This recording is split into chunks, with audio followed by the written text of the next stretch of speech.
kahit wala pa sa loob ng Philippine Area of Responsibility ang binabantayang low pressure area, ilang lugar na sa bansa ang inuulan na. Kung bakit, alamin natin kay Pag-asa Weather Specialist Benny Estareal. Magandang araw. Sa ngayon po, meron tayong low pressure area pa rin sa labas ng Philippine Area of Responsibility na patuloy natin minomonitor. As of 3 in the morning, nasa higit 1,100 kilometers ito silangan ng Eastern Visayas.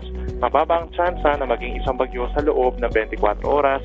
Pero inaasahan din po na papasok ito ng ating PAR sa susunod na 24 oras.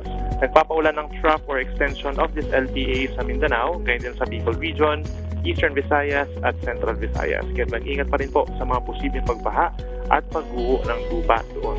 Samantala, for the rest of the country, kabilang po ang Metro Manila, asahan pa rin ang partly cloudy to cloudy skies na susunod na 24 oras at meron din po tsansa ng mga isolated rain showers o yung mga pag-ulan na hindi naman po tuloy-tuloy pero minsan ay lumalakas din at madalas na nagaganap sa hapon at gabi.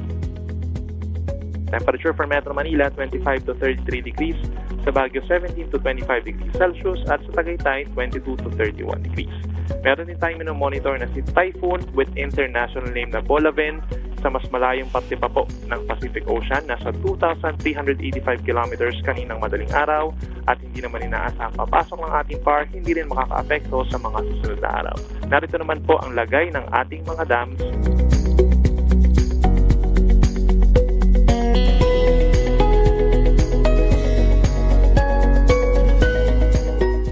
Si Benson Estareha, magandang araw po. Maraming salamat Pag-asa Weather Specialist Benny Estareha at paalala muli sa ating mga kababayan para maging ligtas sa lahat ng pagkakataon mula sa epekto ng pabago-bagong panahon. Ugaliing tumutok dito lang sa PTV Info Weather.